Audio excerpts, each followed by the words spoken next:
সবাইকে স্বাগত বৈশাখী টেলিভিশনের নিয়মিত আয়োজন ইস্পাহানী মির্জাপুর জিরো আওয়ারে। আপনারা জানেন আমাদের এই অনুষ্ঠানে আমরা সমসাময়িক বিষয় নিয়ে আলোচনা করে থাকি। আজকের আমাদের আলোচনার বিষয় ফেলানী হত্যার 14 বছর ও সমসাময়িক প্রসঙ্গ। এ বিষয়ে কথা বলতে দুজন সম্মানিত অতিথি আজকে আমাদের মাঝে উপস্থিত রয়েছেন। আমরা তাদের সাথে পরিচিত হয়ে নেব। আমার পাশে রয়েছেন মুফাজ্জল করিম, সাবেক সচিব ও হাই কমিশনার, এবং আরও রয়েছেন হাসনাইন খুরশেদ সূচি, তিনি সিনিয়র সাংবাদিক। আপনাদের দুজনকে স্বাগত আমাদের অনুষ্ঠানে। দর্শক, আমরা আলোচনা শুরু করব, তবে তার আগে আপনাদের জানিয়ে রাখতে চাই আজকের আমাদের অনুষ্ঠানটি বৈশাখী টেলিভিশনের ভেরিফাইড ফেসবুক পেজ এবং ইউটিউবে আপনারা একই সাথে দেখতে পাচ্ছেন। মূল আলোচনায় যাব, তবে তার আগে দেখে নেব আজকের বৈশাখী টেলিভিশনের প্রচারিত সংবাদ শিরোনামগুলো। হিথ্রো বিমানবন্দর থেকে সরাসরি লন্ডন ক্লিনিকে নেওয়া হবে খালেদা জিয়াকে। যুক্তরাজ্যের উদ্দেশ্যে দেশ ছেড়েছেন। জুলাই হত্যাকাণ্ডে জড়িত থাকায় শেখ হাসিনার পাসপোর্ট বাতিল, দলগুলো সংস্কার না চাইলে ডিসেম্বরেই নির্বাচন, জানিয়েছেন প্রেস সচিব। জুলাই গণহত্যার বিচারে আইনি প্রক্রিয়া নতুন মাত্রায় পূর্ণতা পাবে। ট্রাইব্যুনালের সংস্কারকৃত ভবন উদ্বোধনের পর প্রধান বিচারপতি যথাযথ বিচার নিশ্চিতের আহ্বান। ব্যবসায়ী নাফিস শরাফতের সম্পত্তি ক্রয়ের নির্দেশ আদালতের। শেখ হাসিনার প্রেস সচিব নাইমুল ইসলামের 386 কোটি টাকার সন্দেহজনক লেনদেনের অনুসন্ধানে দুদক। এবং ব্যাংক খাত সহ অর্থনীতিতে সৃষ্ট আতঙ্ক কমে যাওয়া গত 5 মাসের অর্জন, বলেছে কেন্দ্রীয় ব্যাংক। মূল্যস্ফীতি নিয়ন্ত্রণ এখন মূল লক্ষ্য। আমরা শিরোনামগুলো এতক্ষণ দেখছিলাম। আপনারা জানেন ভারত বাংলাদেশ সীমান্তে কাঁটাতারের বেড়া পার হওয়ার সময় বিএসএফের গুলিতে ফেলানী হত্যাকাণ্ডের শিকার হয় এবং এই হত্যার 14 বছর পার হলেও ন্যায় বিচার পায়নি তার পরিবার। সে প্রসঙ্গে আমরা কথা বলবো এবং সেই সাথে সমসাময়িক প্রসঙ্গ তো রয়েছেই। সচিব ভাই, আপনাকে দিয়ে শুরু করতে চাই প্রথমে। মূল প্রসঙ্গে আমরা যাব, তবে তার আগে আজকের দেশনেত্রী সাবেক প্রধানমন্ত্রী বেগম খালেদা জিয়ার দীর্ঘ কারাবাসের পর তিনি লন্ডনের উদ্দেশ্যে যাত্রা করেছেন কিছুক্ষণ আগে উন্নত চিকিৎসার জন্য। সে প্রসঙ্গে একটু কথা বলবো। এই যে তারই আসলে দীর্ঘ 7 বছর পর তিনি তার পরিবারের সাথে দেখাও হবে, তারই আসলে বিদেশ সফর শারীরিক সুস্থতার জন্য যতটুকু প্রয়োজন, পাশাপাশি রাজনীতিতে আসলে কতটুকু ভূমিকা রাখবে? বেগম খালেদা জিয়া বাংলাদেশের জীবন্ত কিংবদন্তি। তিনি তার এই 89 বছরের জীবনে প্রায় 4.5 দশক রাজনীতির অঙ্গনে কাটিয়েছেন এবং কাটাচ্ছেন। তিনি যে অসাধারণ সংগ্রাম করে গেছেন এত বছর। আমরা জানি যে সময় তিনি রাজনীতিতে পা দেন 82 সালের জানুয়ারি 2 তারিখ তিনি বিএনপির সদস্য পদ নেওয়ার মধ্য দিয়ে রাজনীতিতে তার পদার্পণ, এবং তারপর থেকে বিভিন্ন সময় মূলত বেশিরভাগ সময় তাকে লড়াই সংগ্রামের ভেতর দিয়ে কাটাতে হয়েছে। এবং গত 15.5 বছর আওয়ামী দুঃশাসনের মধ্যে তিনি যে চরমভাবে নির্যাতিত হয়েছেন, তার চেয়ে বেশি নির্যাতিত মানুষ আসলে এই সময়ে আর কেউ ছিল কিনা আমি জানি না। আমার মনে হয় তিনি সবচেয়ে বেশি নির্যাতিত, কারণ তার মতন নেত্রী যিনি 3 বারের প্রধানমন্ত্রী ছিলেন, তাকে কারাবাস করতে যেতে হয়েছে। তাকে এর আগে এরশাদ আমলে আমরা দেখেছি যে এরশাদ আমলে 5 বার, আমি যদি ভুল না করে থাকি, কমপক্ষে 5 বার বেগম জিয়াকে তার গৃহবন্দী করে রাখা হয় এবং এক ধরনের অন্তরীণ অবস্থায় তিনি গৃহবন্দী ছিলেন, নিজের বাসায় ছিলেন। কিন্তু এবার যেটা দেখলাম আমরা যে বেগম জিয়াকে জেলখানায় পাঠানো হলো, এবং এমন একটা সময়ে যখন তার বয়স কম্পারেটিভলি আরও বেশি এবং এত সিনিয়র নেত্রী, তাকে এই ধরনের নির্যাতন এবং একটা নির্জন কারাগারে তাকে পাঠিয়ে বন্দি করে রাখা অসম্ভব রকম দুঃসহনীয় কষ্ট। সেই কষ্ট, সেই নির্যাতন করেও তিনি বিন্দুমাত্র আপোষ করেননি এবং কোথাও কোনো রকম ছাড় দেননি মানুষের গণতন্ত্রের প্রশ্নে, মানুষের অধিকারের প্রশ্নে। এবং তিনি সবসময় সাধারণ মানুষের সাথে ছিলেন, আছেন, থাকবেন। এবং এই পর্যায়ে তিনি বেগম জিয়া তো মূলত রাজনৈতিক নেত্রী, তিনি নিঃসন্দেহে তিনি মা। তিনি যাচ্ছেন তার বড় সন্তান তারেক রহমান সাহেবের সাথে তার দেখা হবে দীর্ঘ 7 বছর পর, এবং সেখানে ন্যাচারালি রাজনৈতিক, যেহেতু দুজনই এখন তারেক রহমান সাহেব বিএনপির ভারপ্রাপ্ত চেয়ারম্যান, তো রাজনৈতিক 2 নেতার মধ্যে রাজনৈতিক বিষয়ে কথা হবে। বেগম জিয়া তার দীর্ঘ অভিজ্ঞতা থেকে, তার প্রজ্ঞা থেকে তিনি তারেক রহমান সাহেবকে বিভিন্ন বিষয়ে নির্দেশনা দেবেন, গাইডলাইন দেবেন এবং সহায়তা করবেন। দীর্ঘদিন পর তাদের সাথে দেখা হচ্ছে এবং আমরা জানি যে আসলে সাধারণ মানুষ থেকে শুরু করে নেতাকর্মীদের আসলে তারই বিদেশ সফর নিয়ে বেশ কৌতূহল ছিল। তারই এই সফরটি আসলে ভবিষ্যৎ রাজনীতি এবং আগামী বিএনপির জন্য কোনো বার্তা নিয়ে আসবে কিনা? আমরা সেটা আশা করি, বাট তার চেয়ে বেশি সেটা হচ্ছে আসলে ওনার যে শারীরিক কন্ডিশন, আমরা জানি যে অনেক ধরনের বিভিন্ন রকম রোগে তিনি সাফার করছেন এবং দীর্ঘদিন ধরেই সাফার করছেন। সো আমরা আসলে সবচেয়ে বেশি যেটা আশা করব যে বেগম জিয়া, তার উন্নত চিকিৎসা দরকার ছিল, বারবারই তার উন্নত চিকিৎসার জন্য বিদেশে যাওয়ার কথা বলছিলেন ডাক্তাররা, কিন্তু বিগত সরকার অনুমতি দিচ্ছিল না। এখন এই পরিস্থিতি তিনি বিদেশে যাচ্ছেন এবং সেই জায়গায় লন্ডনে এবং পরে নিউ ইয়র্ক, আমেরিকাতে তার চিকিৎসা হবে। আমরা আশা করি যে উন্নত চিকিৎসার এই সুযোগের মধ্যে দিয়ে তিনি সুস্থ হয়ে উঠবেন। আমরা সেজন্য দোয়া করি যে বেগম জিয়া যাতে পরিপূর্ণ সুস্থ হয়ে আমাদের মাঝে দেশে ফিরে আসেন, বাংলাদেশের মানুষের মাঝে ফিরে আসেন, সেটার জন্য আমরা দোয়া করি। নিঃসন্দেহে যে এর রাজনৈতিক ইম্প্যাক্ট তো থাকবেই, যে বিএনপির রাজনীতিতে এবং বাংলাদেশের রাজনীতিতে তার এই সফরের মাঝে ন্যাচারালি তিনি 7 বছর পরে যখন তারেক রহমান সাহেবের সাথে কথা বলার বা সামনাসামনি দেখা হবে, কথা হবে, ন্যাচারালি তিনি অনেক নির্দেশনা দেবেন যেগুলো বাংলাদেশের রাজনীতিতে বড় ধরনের ইম্প্যাক্ট রাখবে। জি, ধন্যবাদ। মোফাজ্জল করিম স্যার, আপনার কাছে আসতে চাই। সাবেক প্রধানমন্ত্রী খালেদা জিয়া, তিনি হচ্ছে 18 বার, আমরা জেনেছি যে 18 বার বিগত সরকারের কাছে বারবার আবেদন করার পরেও আসলে সাড়া পাননি। তো এবার আসলে এত কিছুর পর তিনি বিদেশে সফর করতে পারছেন উন্নত চিকিৎসার জন্য। তো তারই যাওয়াটি আসলে কোনো তাৎপর্য বহন করে কিনা, এবং আমরা জেনেছি যে কাতারের আমির তিনি একটি হচ্ছে এয়ার অ্যাম্বুলেন্স পাঠিয়েছেন তার চিকিৎসার জন্য, বিদেশে সফরের জন্য। এটি আসলে কূটনৈতিকভাবে কোনো বার্তা বহন করে কিনা? আপনাকে ধন্যবাদ। আল্লাহর শুকর যে শেষ পর্যন্ত বেগম জিয়া উন্নত চিকিৎসার জন্য বিদেশ যাওয়ার সুযোগ পেলেন। হয়তো সংবাদপত্রের হেডলাইন কালকে এরকম হতে পারে, অবশেষে বেগম জিয়া বিদেশ যেতে পারলেন বা বিদেশ যাচ্ছেন, এরকম। এটা তো অকল্পনীয়, অচিন্তনীয়। একজন মানুষ যাকে বারবার ডাক্তারদের বোর্ড গঠিত হয়েছে, উচ্চ পর্যায়ের বোর্ড গঠিত হয়েছে বাংলাদেশে। এটা এমন না যে শুধুমাত্র 1-2 বিএনপির ডাক্তার বলে দিয়েছে বা এসে, তা নয়। এখানকার বিশেষজ্ঞ ডাক্তাররা তারা বোর্ড করে বলেছেন যে তার অবস্থা খুবই খারাপ, এবং এটা বিভিন্ন টেস্টের মাধ্যমে প্রমাণিত হয়ে দেখা গেছে। এবং তার মধ্যে তার লাংস, তার কিডনি, তার অন্যান্য সব কিছুই এফেক্টেড। সেইখানে তাকে বারবার ডাক্তারদের পরামর্শ, ডাক্তারদের অনুরোধ উপরোধ সত্ত্বেও তাকে যেতে দেওয়া হলো না। এর চাইতে এটা মর্মান্তিক এবং এর চাইতে একটা অগ্রহণযোগ্য আমি বলবো কোনো কাজ হতে পারে না। আমাদের রাজনীতিতে অনেক ত্রুটি বিচ্যুতি আছে, ঠিক কথা, এবং সেখানে আস্তে আস্তে উত্তরণ করতে করতে হয়তো আমরা এক পর্যায়ে যাব যখন রাজনীতিটা সত্যিকার অর্থে পরিশীলিত হবে।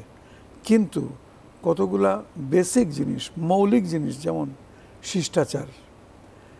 একজন রাজনীতিক তিনি যে পার্টি করুন না কেন, তার সঙ্গে যখন তার প্রতিপক্ষ দলের আরেকজনের সঙ্গে দেখা হবে তখন অন্তত শুভেচ্ছা বিনিময়টা করবে না?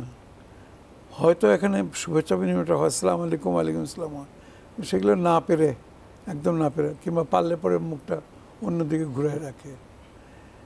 বাংলাদেশ থেকে এইগুলা উঠে যাচ্ছে এবং এইগুলা থেকে বাজে লাগে। আমরা বিদেশে দেখেছি, আমি কিছুদিন তো বিদেশে দায়িত্ব পালন করেছি লন্ডনের মতো জায়গায়। সেখানে প্রধানমন্ত্রী এবং বিরোধী দলীয় নেতা পাশাপাশি বসে গল্প করছে একটা অনুষ্ঠানে, সৌভাগ্যক্রমে সেখানে আমিও ছিলাম এবং সামনের কাতারেই ছিলাম। আমি দেখলাম কি সুন্দর হাসাহাসি করছে, কথাবার্তা বলছে। এগুলার পরে তো তাদের রাজনীতিতে তো কোনো ক্ষতি হচ্ছে না, বরং এই যে রাজনৈতিক শিষ্টাচারটা, এটা থাকলে পরে রাজনৈতিক আবহাওয়াটা, পরিবেশটা ভালো থাকে।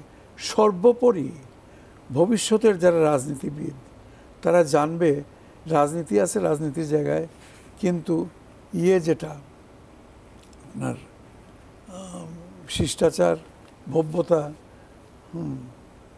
ভ্রাতৃত্ব বোধ, এই সমস্ত অবশ্যই মেনে চলতে হবে। তো অন্ততপক্ষে এবার এটা এই সরকার, অন্তর্বর্তী সরকার এসে তাদের কাছে তো কোনো রকমের কোনো রাজনৈতিক কোনো প্রতিদ্বন্দ্বিতা কোনো, তারা দেখেছেন যে একজন রাজনৈতিক নেতাই হোক না যাই হোক, একজন ভদ্রমহিলা, তাকে ডাক্তাররা জবাব দিয়ে দিয়েছে বহু আগে, এবং এমন সমস্ত রিপোর্ট যে তিনি না গেলে পরে যে কোনো সময় আল্লাহ না করুন একটা দুর্ঘটনা ঘটতে পারে। সেই জন্যে যখনই সব কিছু ঠিকঠাক করা হয়েছে বিদেশে, তখনই এই সরকার তাকে যেতে দিয়েছে। আচ্ছা, এটা গেল চিকিৎসার দিকটা আর কি। এখন আপনার যেটা মৌলিক প্রশ্ন আছে যে এটাতে রাজনৈতিক কোনো আছে, কূটনৈতিক কোনো প্রভাব রয়েছে, কূটনৈতিক কোনো প্রভাব রয়েছে কিনা কাতারের আমির তাকে চিকিৎসার জন্য? না, এর মধ্যে মানে চিকিৎসার সঙ্গে কূটনীতি মেশানো উচিত না, এর মধ্যে কূটনীতিক কোনো কিছু না। তবে হ্যাঁ, তিনি একটা সুযোগ তো নিশ্চয়ই পেলেন বাইরে গিয়ে একটু ঠান্ডা মাথায়, সব সময় তাকে তাড়া করছে পুলিশ বা গোয়েন্দা বাহিনী, তার কথা টেপ করা হচ্ছে বা দিচ্ছে, টিকলে না। ওখানে একটা সুস্থ পরিবেশে তিনি আলাপ আলোচনা করতে পারবেন। ভারপ্রাপ্ত চেয়ারম্যান জনাব তারেক রহমান যে শুধুমাত্র তার জ্যেষ্ঠ সন্তান তা নয়, ভারপ্রাপ্ত চেয়ারম্যান বিএনপি পার্টির। অতএব যিনি চেয়ারম্যান বিএনপির অর্থাৎ বেগম খালেদা জিয়া এবং ভারপ্রাপ্ত দুইজনের মধ্যে আলাপ আলোচনা নিশ্চয়ই হবে, এবং তাতে আরও সিনিয়র নেতৃবৃন্দ যারা বাংলাদেশ থেকে গেছেন বা যাবেন তারাও শরিক হতে পারে। ইটস এ ফ্রি ওয়ার্ল্ড, এখানে তো কেউ কাউকে বাধা দেওয়ার কিছু নেই, কথাবার্তা বলবে এবং এইভাবেই তো রাজনীতি এগিয়ে যাবে। আমরা কেন শিক্ষা নিতে পারি না বিদেশিদের কাছ থেকে? এই সমস্ত বিষয়ে আমাদের অনেক দূর পর্যন্ত এখন প্রত্যাশা। আমার সবচেয়ে বড় কনসার্ন হচ্ছে যে আপনারা রাজনীতিবিদরা, যারা সিনিয়র রাজনীতিবিদ, সে বেগম খালেদা জিয়াও হন আর শেখ হাসিনা যিনি এখন পলাতকা, তো যিনি হন না কেন, আপনাদের সবসময় মনে রাখা উচিত যে দুদিন পরে আপনাদের সময় এমনিতেই শেষ হয়ে আসবে, প্রাকৃতিক নিয়মে শেষ। তখন যারা আপনাদের জায়গা দখল করবে, আপনাদের স্থলাভিষিক্ত হবে, আপনাদের যারা উত্তরসূরি, তারা আপনাদের কাছ থেকে এই সমস্ত শিখে যাবে। এবং এটা একটা বাজে, বাংলাদেশের একটা সুনাম আছে যে বাঙালিরা গরিব হতে পারে কিন্তু তারা অত্যন্ত ভদ্র, তারা অত্যন্ত নম্র, অতিথিপরায়ণ, শিষ্টাচারপূর্ণ, এই সমস্ত বিদেশে বলে। বাংলাদেশ সম্বন্ধে যখন কথা, বাঙালির সাধারণ বাঙালিরা, ওই রাজনৈতিক বাঙালির কথা বলা হচ্ছে না, সাধারণ বাঙালিদের সম্বন্ধে। তো এটা এবার আমরা দেখলাম যে মাসের পর মাস, বছরের পর বছর একজন সিরিয়াস পেশেন্ট তাকে যেতে দেওয়া হচ্ছে না বাইরে। এটা কীরকম কথা? শর্ত লাগিয়ে দাও, যদি এতই ভয় থাকে শর্ত, কিংবা সঙ্গে লোক দিয়ে দাও যে যাবে, ঠিক আছে যান, একেবারে ঢাকা এয়ারপোর্ট থেকে ওইখান পর্যন্ত, এবং ওইখানে যতদিন থাকবেন ছায়ার মতো আমাদের দুজন লোক দাঁড়িয়ে থাকবে, ডাক্তার দেখতেছে স্টেথোস্কোপ লাগাইয়া, আর আমাদের লোক দেখতেছে। ফিরবো আপনার কাছে সুজিবে, আপনার কাছে আবার আসতে চাই। মূল আলোচনায় যদি এখন আমরা আসি, 2011 সালে কাঁটাতারের বেড়ায় ঝুলছে ফেলানীর মৃতদেহ। সে সময় এই ছবিটি আসলে বিএসএফের নির্মমতার আসলে বহিঃপ্রকাশ ছিল, এবং সে সময় দেশ জুড়ে একটি আলোড়ন সৃষ্টি হয়েছিল এইটি নিয়ে ভারতের আদালতে মামলা বিচারাধীন চলছে আমরা জানি। এই যে 14 বছর পর, আসলে এত বছর পর তার পরিবারের সুবিচার পাওয়ার আশা আসলে কতটুকু? এটা আসলে ফেলানী প্রতীক হয়ে উঠেছেন যে বাংলাদেশের মানুষের উপরে যে ভারত সীমান্ত হত্যা চালাচ্ছে বছরের পর বছর ধরে, বিভিন্ন সময়ে বিনা কারণে নিরীহ নিরস্ত্র সাধারণ বাংলাদেশিদের সীমান্তে হত্যা করা হচ্ছে। তার একটা মানে এটা কিন্তু বারবার ঘটছে, গত পরশুদিনও ঘটেছে এবং বারবার ঘটছে, এবং ভারতকে হাজারবার বাংলাদেশের পক্ষ থেকে অনুরোধ করা সত্ত্বেও এটা বন্ধ হচ্ছে না। তো তারই এই সীমান্ত হত্যার একটা প্রতীক হয়ে উঠছেন ফেলানী। ফেলানীর হত্যাকাণ্ড 2011 সালে যে তাকে হত্যা করার পর সীমান্তে কাঁটাতারে ঝুলেছিলেন। এই ফেলানী তো আমাদের বোন, আমাদের মেয়ে। সো ফেলানী যখন এই ধরনের মানে নৃশংসভাবে তাকে হত্যা করে কাঁটাতারে ঝুলে থাকার যে দৃশ্য, এই সুবিচার আসলে আমরা এই কিভাবে সুবিচার আমার ব্যক্তিগতভাবে আমি বিশ্বাস করি যে এটা আসলে ওরা বিচার করবে না। কারণ ভারত যদি বিচারই করতো তাহলে এরপরে আর অন্তত এরপরে আর সীমান্ত হত্যা হওয়ার কথা ছিল না, কিন্তু এরপরও আরও অনেক ঘটেছে এবং গত পরশু দিনও ঘটেছে।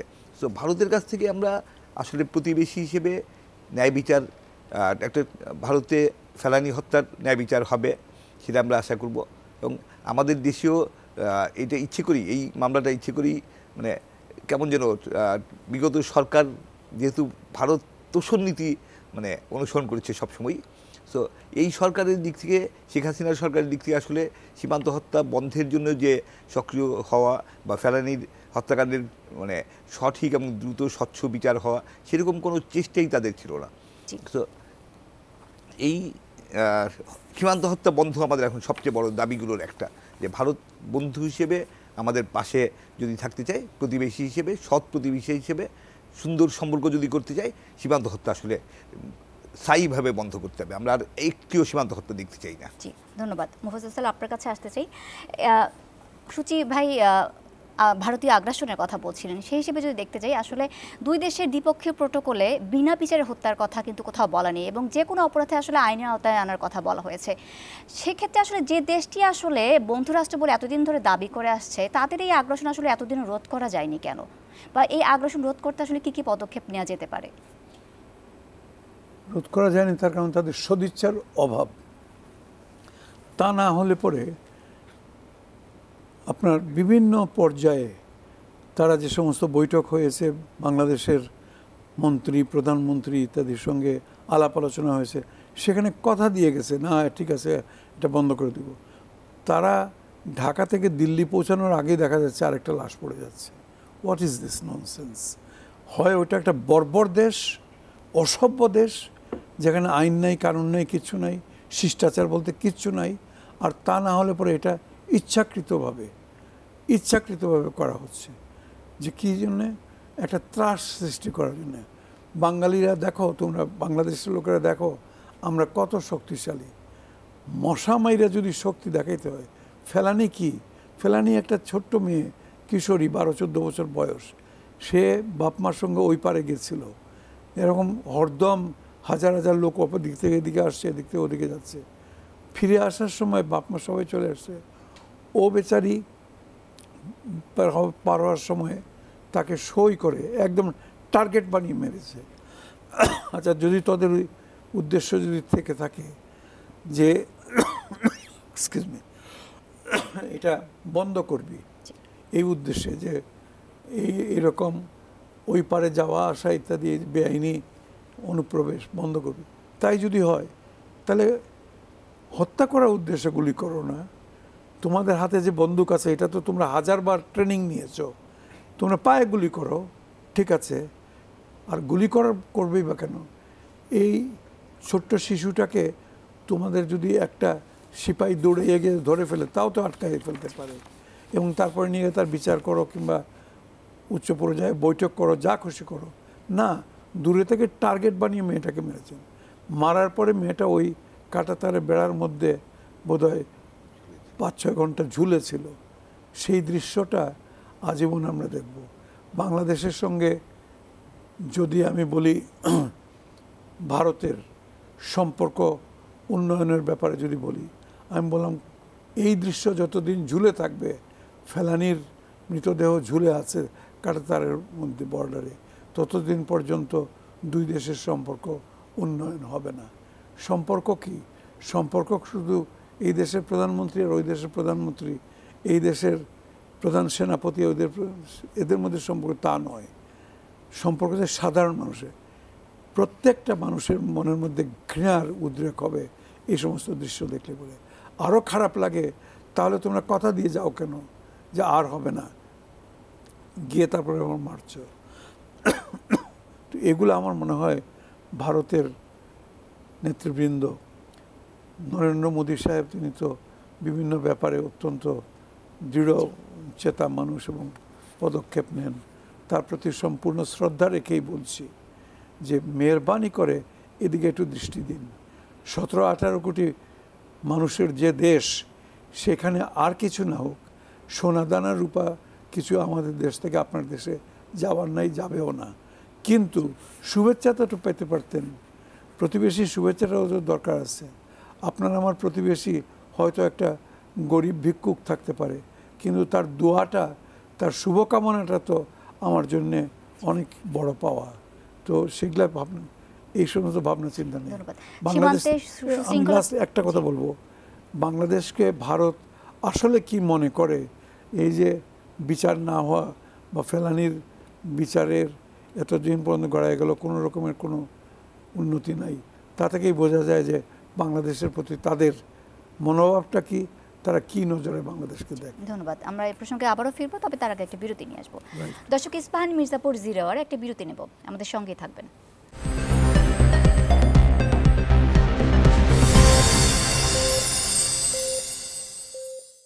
বিরতির পর আবারও সবাইকে স্বাগত ইস্পাহানি মির্জাপুর 0 আওয়ারে। আমরা কথা বলছিলাম ফেলানী হত্যার 14 বছর ও সমসাময়িক প্রসঙ্গে। সচিব ভাই, আপনার কাছে ফিরতে চাই আবারও। গত 15 বছরে এই সীমান্তে হত্যা মানে 6 শতাধিকেরও বেশি হয়েছে এবং একটিরও আসলে বিচার হয়নি এবং এখনও হয়ে যাচ্ছে এটি। এই যে আসলে বিচার, সেখানে তাদেরকে যখন বিএসএফকে যখন বলা হচ্ছে যে এই হত্যার নেপথ্যে কি, তখন তারা আত্মরক্ষার কথা বলছে। তারা বলছে যে আত্মরক্ষার জন্য তারা গুলি চালিয়েছে, অথবা তাদের দ্বারা যেসব হত্যাকাণ্ড ঘটেছে সেগুলোকে তারা বলছে যে তারা ছিল চোরাচালানকারী বা অপরাধী বা গরু পাচারকারী। এভাবে তারা বাংলাদেশি হত্যাকাণ্ডকে জাস্টিফাই করছে। তো এই আসলে যে সীমান্ততার পেছনে যে ফাতানো যে পাতটি, এটি আসলে হচ্ছে কিভাবে দেখছে, এটি আসলে সঠিক কিনা? নিঃসন্দেহে না, এবং কোনোভাবেই এটা গ্রহণযোগ্য না। যে বাংলাদেশ ভারতকে বুঝতে হবে যে বাংলাদেশ একটি স্বাধীন সার্বভৌম দেশ। বাংলাদেশের মানুষ স্বাধীন চেতা মানুষ। বাংলাদেশের মানুষ নিজের মতন করে নিজের আত্মসম্মান নিয়ে বাংলাদেশ মাথা উঁচু করে দাঁড়িয়েছে সারা পৃথিবীর সামনে, এবং বাংলাদেশ সারা পৃথিবীর সাথে ব্যবসা বাণিজ্য থেকে শুরু করে সব ধরনের রাজনৈতিক, অর্থনৈতিক, কূটনৈতিক সম্পর্ক, অত্যন্ত সুন্দর সম্পর্ক নিয়ে সারা বিশ্বের সাথে সম্পর্ক রেখেই এগিয়ে যাচ্ছে। বাংলাদেশ যে জায়গা থেকে শুরু করেছিল, আজকে কিন্তু সেই বাংলাদেশ নেই। বাংলাদেশ অনেক শক্তিশালী হয়েছে অর্থনৈতিকভাবে, এবং বাংলাদেশ বিশ্ব অঙ্গনে অনেক মর্যাদাশীল একটি দেশ হয়ে উঠছে। সেই বাংলাদেশকে ভারত যদি, যেটা ভারত আসলে 71 থেকেই বা 71-এর পর থেকেই ভারতের মধ্যে এক ধরনের প্রবণতা আমরা দেখেছি যে ভারত বাংলাদেশকে তাদের করদ রাজ্য বা অঙ্গরাজ্যে পরিণত করার একটা মানে প্রবণতা তাদের মধ্যে প্রবলভাবেই ছিল, এবং সেটা গত 15.5 বছরে বিশেষ করে তারা অনেকটা সেভাবেই ব্যবহার করেছে। তো সেই জায়গায় ভারতের সাথে আমাদের অনেক সমস্যা তৈরি হয়েছে। সবচেয়ে নিঃসন্দেহে আমরা তিস্তা পানি বন্টন সমস্যা কিংবা সীমান্ত হত্যাকাণ্ডের মতন সমস্যা, এই ধরনের সমস্যাগুলো তো আছেই। তার চেয়ে বড় যে সমস্যা, সেটা হচ্ছে মনস্তাত্ত্বিক দূরত্ব। যে ভারত আর বাংলাদেশের মানুষের মধ্যে একটা বড় ধরনের দূরত্ব তৈরি হয়েছে, এবং ভারতের প্রতি আমাদের অবিশ্বাস এবং মানে ক্ষোভ বাড়তে বাড়তে এক ধরনের ঘৃণার পর্যায়ে মানে নিয়ে যাচ্ছে, যেটা প্রতিবেশী দু দেশের মধ্যে কোনোভাবেই হওয়া উচিত না। বিগত সরকারের আমলে আমরা দেখেছি যে বিগত সরকারকে এই বিষয়ে আসলে তেমন কোনো পদক্ষেপ নিতে দেখিনি। পরিবর্তিত প্রেক্ষাপটে অন্তর্বর্তী সরকারের আমলে আসলে আমরা এই পরিস্থিতি পরিবর্তন ঘটবে বলে মনে করতে পারি কিনা? অন্তর্বর্তী সরকার আসলে অন্তর্বর্তী সরকারই, দেখুন রাজনৈতিক সরকার না। তো একটা অরাজনৈতিক সরকার খুব বেশি কিছু পরিবর্তন করে ফেলতে পারবে এটা আমরা আশা করি না। আমরা আসলে নির্বাচিত সরকারের দিকে তাকিয়ে আছি যে একটা স্বচ্ছ, সুন্দর, সুষ্ঠু নির্বাচন হবে, এবং এই বছরই 2025 সাল বাংলাদেশে আমরা বিশ্বাস করি যে শেখ হাসিনা এবং তার দোসরদের বিচারের বছর। 2025 সাল বাংলাদেশে সংস্কারের প্রক্রিয়া, সংস্কারের বিষয়ে সমঝোতার বছর এবং সংস্কার প্রক্রিয়া বাস্তবায়নের শুরুর বছর, এবং 2025 সাল বাংলাদেশে জাতীয় নির্বাচনের বছর। এই নির্বাচনের ভিতর দিয়ে যে নির্বাচিত সরকার আসবে, তাদেরকে আসলে মাথা উঁচু করে বাংলাদেশকে এগিয়ে নেওয়ার পদক্ষেপ নিতে হবে। তো এই সরকার যেটা করতে পারে সেটা হচ্ছে যে এই সরকার বাংলাদেশের মানুষের যে অনুভূতি সেটা তুলে ধরবে, কিন্তু ভারতের কাছ থেকে কতটা সাড়া পাবে আমি খুব আশাবাদী না যে ভারত খুব এটা সাড়া দেবে। কিন্তু যদি রাজনৈতিক সরকারের পেছনে যেভাবে সংগঠিত রাজনৈতিক দল থাকে, সংগঠিত মানুষ থাকে, মানুষকে এগিয়ে একটা নির্বাচিত সরকারের যে নৈতিক শক্তি থাকে, সেই শক্তি নিয়ে নির্বাচিত সরকার ভবিষ্যতে বাংলাদেশ ভারত সম্পর্ককে নতুন করে গড়বে এবং সেখানে পারস্পরিক শ্রদ্ধা, সম্মান, মর্যাদার ভিত্তিতে, ন্যায্যতার ভিত্তিতে যদি সম্পর্ক হবে, না হলে আমাদের অন্যভাবে ভাবতে হবে। ধন্যবাদ মুফাজ্জল স্যার, আপনার কাছে আবার আসতে চাই। ভারতের সাথে যে সীমান্ত দেশগুলো, তার মধ্যে পাকিস্তানও রয়েছে, চীনও রয়েছে, তাদের নাগরিকের উপরে এইভাবে আসলে গুলি চালাতে দেখা যায় না যেভাবে বাংলাদেশের উপরে তারা গুলি চালায়। এই যে সীমান্তে যে গুলি চালানোর নেপথ্যের কি রয়েছে, নেপথ্যের পেছনে কি কাহিনী রয়েছে? একটা এখানে তাদের মধ্যে একটা ফিয়ার সিনড্রোম, একটা ভয়ের একটা ভাব আছে। অর্থাৎ কার প্রতি? ইন্ডিয়া যদি পাকিস্তানের বর্ডারে, ইন্ডিয়া পাকিস্তানের বর্ডার যেখানে পাঞ্জাবের ওখানটাতে, সেখানে যদি এরকম ফেলানি বা এরকম কাউকে মারে যদি আর কি, তাহলে 10টা ফেলানি এদিক থেকেও পড়ে যাবে। কথা বুঝতে পারছেন? ওই ভয়টা আছে, ওই ঢিলের বদলে পাটকেলটি। কিন্তু বাংলাদেশে একটা ফেলানি কেন 10টা ফেলানি মারলেও তারা জানে যে বাংলাদেশ এটার উত্তর ওইভাবে দিবে না, অন্তত বিগত কিছুদিন যাবৎ দেয় নেই। এখানে একটা কথা মনে রাখতে হবে, বর্তমান যে অন্তর্বর্তীকালীন সরকার এসছেন, তাদের মধ্যে কেউ কেউ কিন্তু ইতিমধ্যেই বলেছেন, এবং বিশেষ করে রাজনৈতিক দুই একটা দলের নেতারা বলেছেন যে আমরা ভারতের সঙ্গে সম্পর্ক যেটা রাখবো সেই সম্পর্কে আমরা চোখে চোখ রেখে কথা বলবো। তার মানে 1 to 1, ওইটা না যে একেবারে তোমাদের চোখ রাঙ্গানি আর তোমাদের এই ফেলানি গুলি করা এগুলো দিয়ে ঘাবড়ে গিয়ে আমরা একেবারে নমো নমো করবো। ওই দিন শেষ হয়ে গেছে, চোখে চোখ রেখে। Yes, this is a good. এরপরে আশা করা যায় একটু উন্নতি হতে পারে। সীমান্তে যে শৃঙ্খলা, সেটি ফেরাতে আসলে কি পদক্ষেপ নেওয়া যেতে পারে? সীমান্তের যে শৃঙ্খলা ফেরাতে, সেটি আসলে ফেরাতে কি পদক্ষেপ নেওয়া যেতে পারে? শৃঙ্খলা বলতে কি বলতে আছে? এই যে নির্বিচারে তারা গুলি করছে, এই বিষয়ে আসলে কি পদক্ষেপ নেওয়া যেতে পারে বাংলাদেশের পক্ষ থেকে? বাংলাদেশের পক্ষ থেকে এই যে প্রতিবাদ এই সমস্ত যেটা কূটনৈতিকভাবে করা হয়, বাংলাদেশ প্রতিবারই প্রতিবাদ জানায়, বৈঠক টৈঠকের মধ্যে এগুলো তুলে ধরে। তারপরে সীমান্ত রক্ষী বাহিনীদের মধ্যে বৈঠক হয় সঙ্গে সঙ্গে। এগুলো তো গতানুগতিক চলতেই থাকবে। তবে এর বাইরে যেটা আর কি আমি মনে করি, এটাকে একটা রাজনৈতিক ইস্যু বানাতে হবে। দুই দেশের এই যে সম্পর্ক, বিশেষ করে বাংলাদেশের প্রতি যে তাদের এই দৃষ্টিভঙ্গি, এটা পরিবর্তনের জন্য এটাকে একটা রাজনৈতিক ইস্যু করতে হবে। এবং তখন ওই যে আমাদের অতি সম্প্রতি যে জুলাই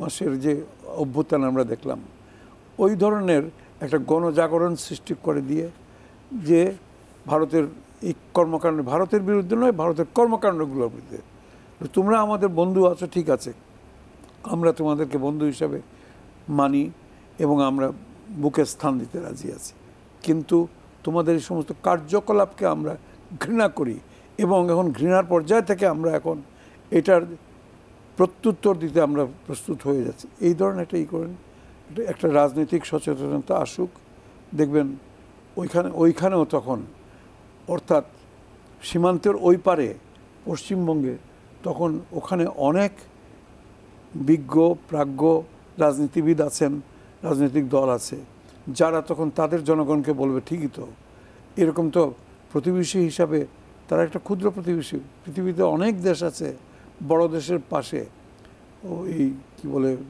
রাশিয়ার পাশে ছোট ছোট স্যাটেলাইটগুলা যেগুলো আগে ছিল, বা ধরুন মার্কিন যুক্তরাষ্ট্রের পাশে এরকম ছোট ছোট দেশ আছে।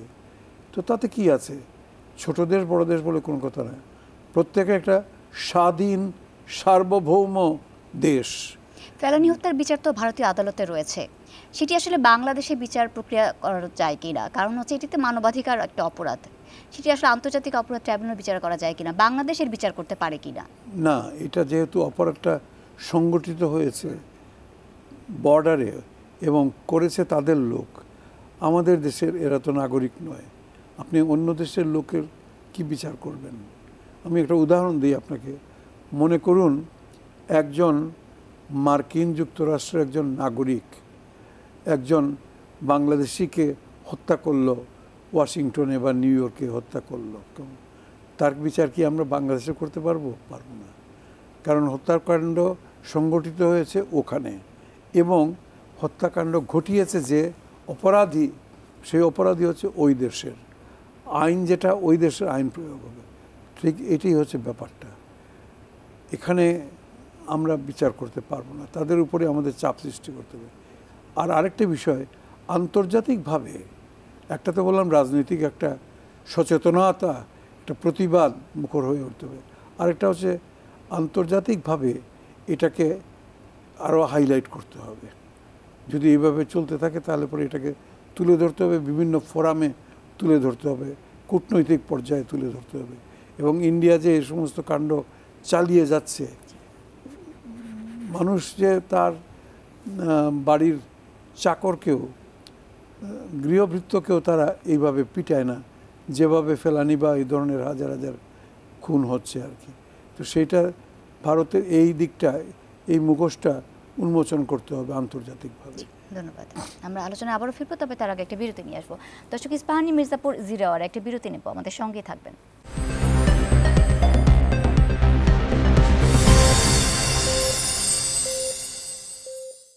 বিরতির পর আবারও সবাইকে স্বাগত ইস্পাহানি মির্জাপুর জিরাওয়ার। আমরা কথা বলছিলাম ফেলানি হত্যার 14 বছর ও সমসাময়িক প্রসঙ্গে। সচিব ভাই, আবারও আপনার কাছে ফিরতে চাই। আজকে প্রধান উপদেষ্টার প্রেস সচিব তিনি বলেছেন যে রাজনৈতিক দলগুলো ঐক্যমত্যে পৌঁছালে আগামী ডিসেম্বরে নির্বাচন সম্ভব। সেক্ষেত্রে রাজনৈতিক দলগুলোর মধ্যে ঐক্য আসলে চ্যালেঞ্জের কিনা? ঐক্য চ্যালেঞ্জের, কিন্তু যে এমন একটা চ্যালেঞ্জ যে চ্যালেঞ্জের সহজেই উত্তরণ হতে পারে। কারণ রাজনৈতিক দলগুলোর মধ্যে এখন যে পরিস্থিতি আসলে, যে বাংলাদেশে একটা সময় পর্যন্ত, অনেক বছর পর্যন্ত আসলে আমরা প্রধান দুই দল হিসেবে বিএনপি এবং আওয়ামী লীগকে দেখেছি।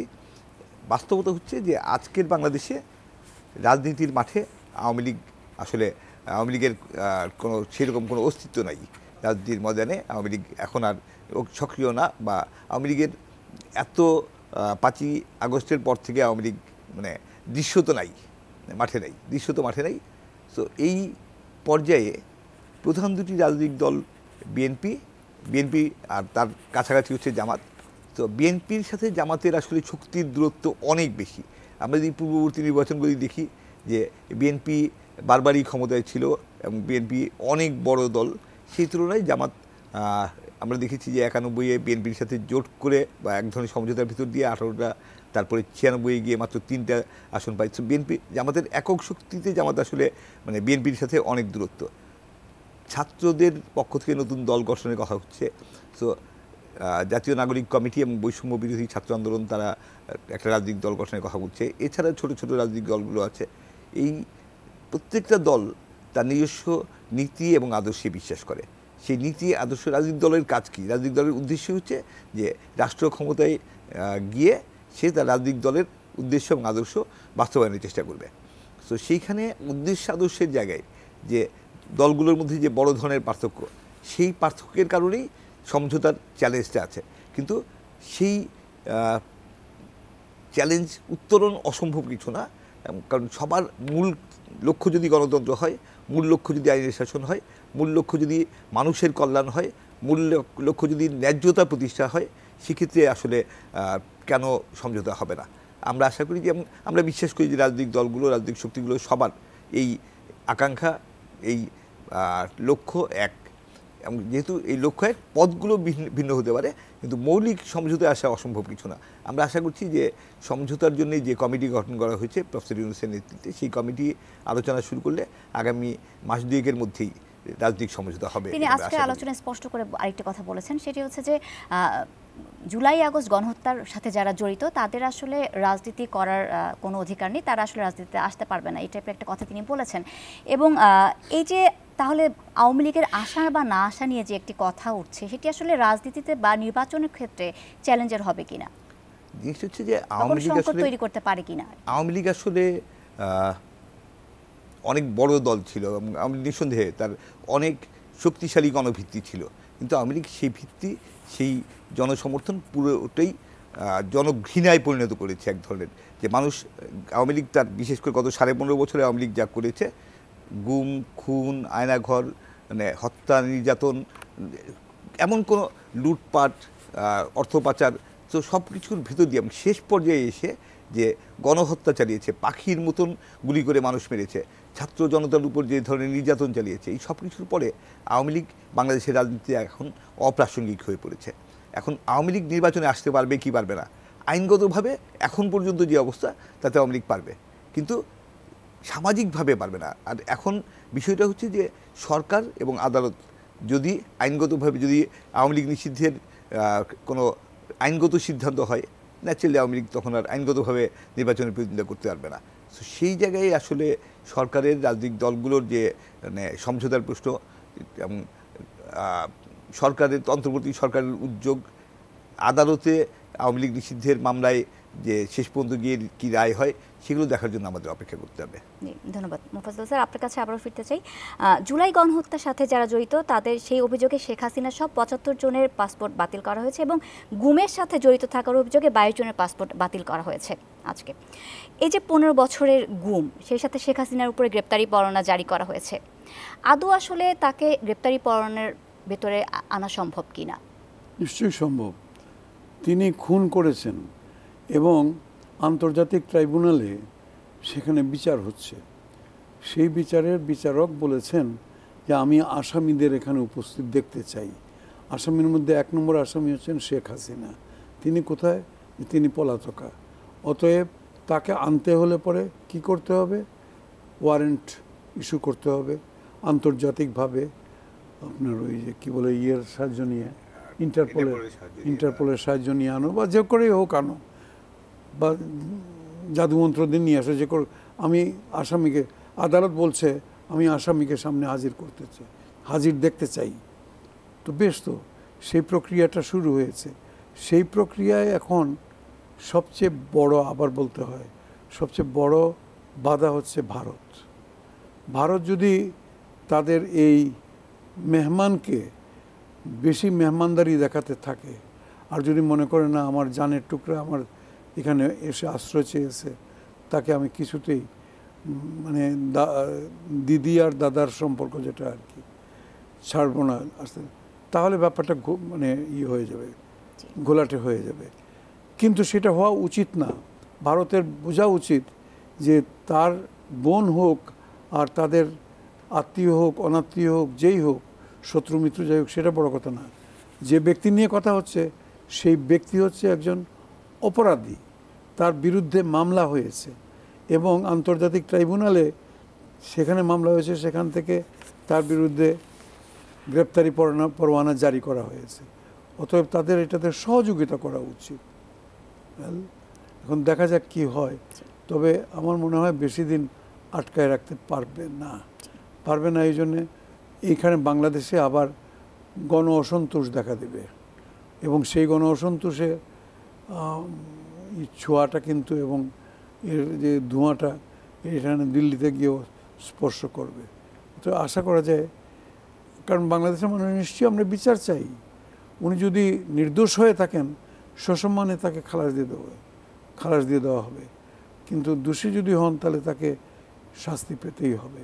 সেক্ষেত্রে পাসপোর্ট বাতিলের যে প্রক্রিয়াটি, আজকে পাসপোর্ট বাতিল করা হয়েছে, সেটি আসলে এই গ্রেপ্তারের প্রক্রিয়াটি কতটুকু বেগবান করবে? আরও পাসপোর্ট বাতিলের সঙ্গে কি না, সেক্ষেত্রে তার যে মানে প্রক্রিয়া চলছে, এটি আসলে কতটুকু আশাব্যঞ্জক, আরও কতটুকু না আশাব্যঞ্জক কিছু না। কথা হচ্ছে পাসপোর্ট বাতিল করা হয়েছে কতগুলো সুনির্দিষ্ট কারণের জন্য।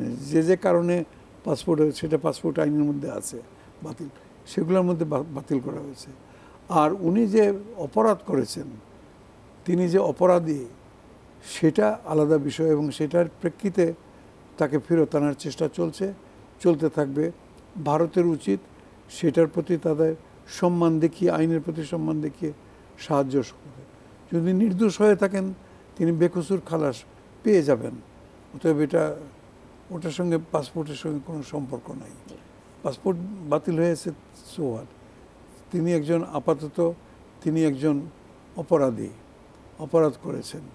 যতক্ষণ পর্যন্ত বিচার হয়ে নির্দোষ প্রমাণিত না হয়েছেন ততক্ষণ পর্যন্ত শি ইজ অ্যান অ্যাকিউজড, এবং এই অ্যাকিউজডকে আইনের কাঠগড়ায় নিয়ে তুলে দেওয়া এটা প্রত্যেক সচেতন নাগরিক নয়, সচেতন মানুষের কর্তব্য, সচেতন প্রতিবেশীরও কর্তব্য।